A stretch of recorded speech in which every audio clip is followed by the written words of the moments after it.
doorstep that wouldn't dare complain, I'd pride myself in pain. Thrown out of one pub into another where mothers of 18 snub foreigners and let themselves be seen serving Guinness with the shamrock.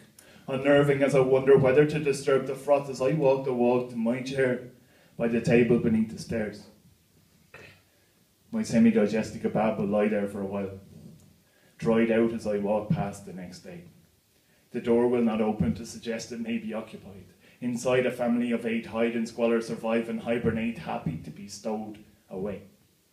While ignorance is walking on a path where only the seated can be respected, talking on phones, clones affecting little but repeated cycles of history. She looks up to me, as though my kind donation was salvation and I was Christ. From my one yo-yo 73, testimony that sometimes men weren't mice, blinded when their tails fell off, reminded by a subtle cough that standing tall is a privilege, as sitting small is art. Wrapped in skin, 4 years out of date, a blanket of the same state, and a card that simply read, living is dying when love is dead. So I sat down beside her to listen to her speak.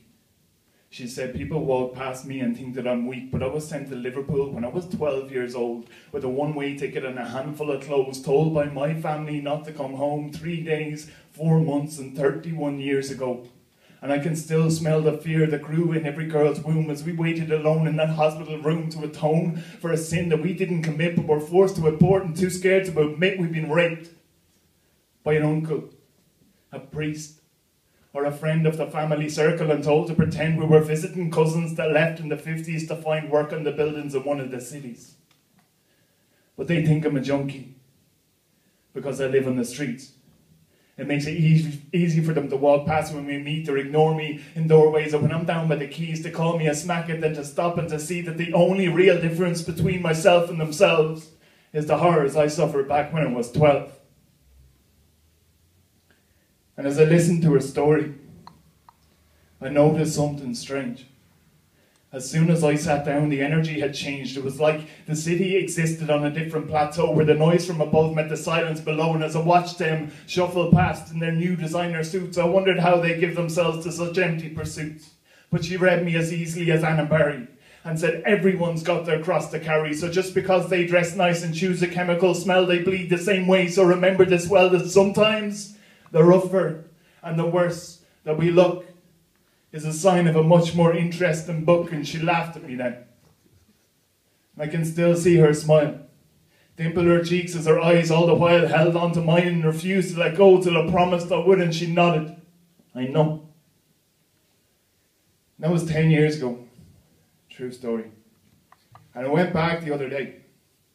I wanted to apologise, to say I'd been away, but that I still remembered what she'd said to this day and how she'd changed the way that I saw the world.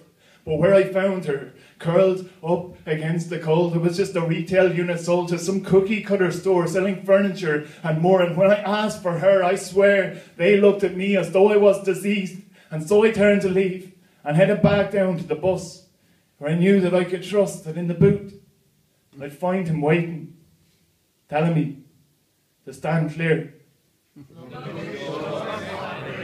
Cheers, folks. Thanks for listening.